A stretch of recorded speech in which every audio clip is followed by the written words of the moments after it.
Perallur premier league. ഹോട്ട്സ്റ്റാറിനകത്ത് കഴിഞ്ഞ ദിവസം ഇറങ്ങിയ വെബ് സീരീസാണ്. മൊത്തം 7 എപ്പിസോഡാണുള്ളത്. ഇതിനകത്ത് കുറേ കോമഡി വീഡിയോസിൻ്റെ ക്ലിപ്പിങ്സ് റീൽസിനകത്ത് കിടന്ന് കറങ്ങുന്നുണ്ട്.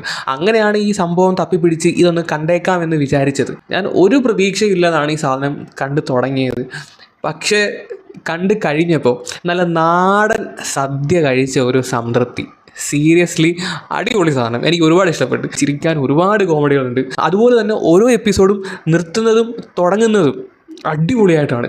ഒരു എപ്പിസോഡ് നിർത്തിക്കഴിഞ്ഞാൽ നമുക്ക് അടുത്തത് കാണാൻ വേണ്ടി തോന്നും. ആ ഒരു രീതിയിലാണ് നിർത്തുന്നത്. പിന്നെ ഇതിനകത്ത് അഭിനയിച്ചവരാണ് ഈ ഒരു വെബ് സീരീസിൻ്റെ സോൾ എന്ന് പറയുന്നത്. നമ്മളെല്ലാം കുഞ്ഞിരാമായണമൊക്കെ കണ്ടിരിക്കത്തില്ലേ, ഏകദേശം ആ ഒരു വൈബിലൊക്കെ കണ്ടു തീർക്കാൻ പറ്റുന്ന ഒരു സാധനമാണ്. സണ്ണി വെയിനാണ് മെയിൻ റോളിൽ അഭിനയിച്ചിരിക്കുന്നത്. അതുപോലെ തന്നെ നിഖില വിമലയാണ് ഫീമെയിൽ ലീഡിങ് റോളിൽ വന്നിരിക്കുന്നത്. ഞാൻ ഒറ്റ സ്ട്രെച്ചിനിരുന്നത് മൊത്തം 4 മണിക്കൂർ കുത്തിയിരുന്ന് കണ്ട്, അതും സ്കിപ്പ് അടിക്കാതെ കണ്ടു എന്നുള്ളതാണ് ഇതിൻ്റെ ഏറ്റവും വലിയ വിജയം. കണ്ടു നോക്ക്, എന്തായാലും നിങ്ങൾക്ക് ഇഷ്ടപ്പെടും. അടിപൊളി സാധനമാണ്.